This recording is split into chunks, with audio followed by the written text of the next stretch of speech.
Bonjour et bienvenue dans cette deuxième capsule où nous allons parler des protéines. Je m'appelle Astrid, je suis nutritionniste et je vous propose cette série de vidéos dans le cadre du programme national pour l'alimentation. Si ce n'est pas déjà fait, vous pouvez également visionner la première capsule où nous avons parlé d'équilibre alimentaire.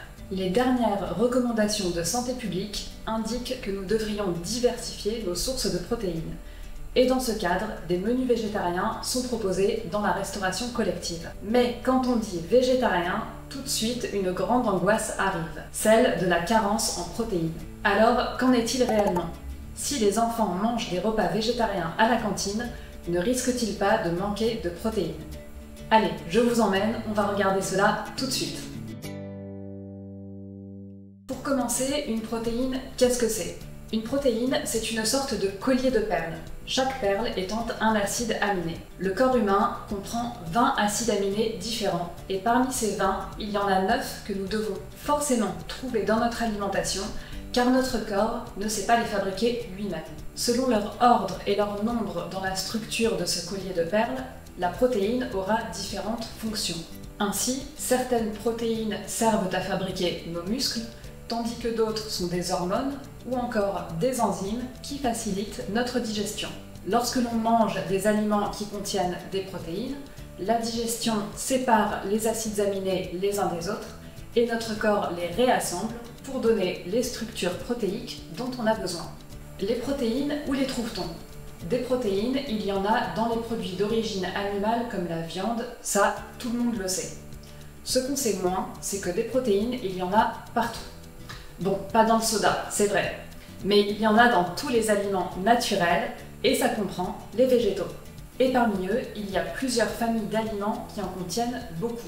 Les légumineuses, cette famille comprend des aliments comme les lentilles, les haricots secs, le soja ou encore les pois et les pois chiches. Les oléagineux, qui comprennent les noix, les amandes ou les noisettes. Et les céréales.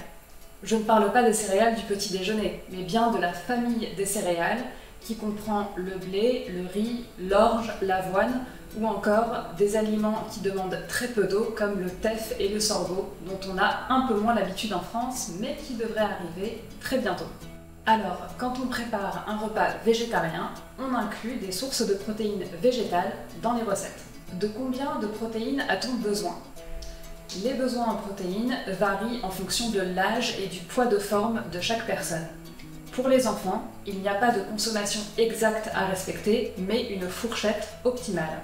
Pour un enfant de 4 ans, la fourchette se situe entre 16 et 45 grammes de protéines par jour. On le voit, cette fourchette est large. Ce que l'on peut retenir, c'est que l'apport protéique idéal ne dépasse jamais 20% de l'apport énergétique total, pour les enfants comme pour les adultes. C'est un besoin qui est facilement couvert par tout type d'alimentation du moment que l'on mange à sa faim. Et les protéines végétales sont-elles de même qualité que les protéines animales? Oui, les protéines végétales contiennent tous les acides aminés dont on a besoin.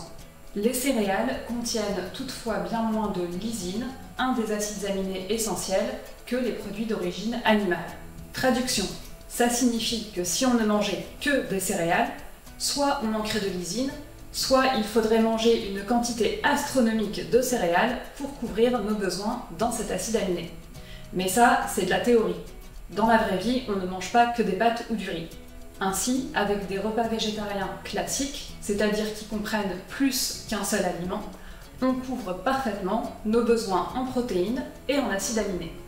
La consommation de protéines végétales est bénéfique pour la santé et permet de varier notre alimentation, comme nous le verrons plus en détail dans une prochaine capsule.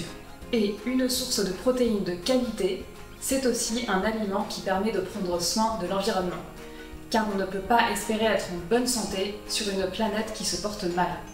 En cela, les protéines végétales cochent toutes les cases. Pensez à vous abonner. Quant à moi, je vous donne rendez-vous dans la prochaine capsule où nous parlerons d'écologie et d'alimentation.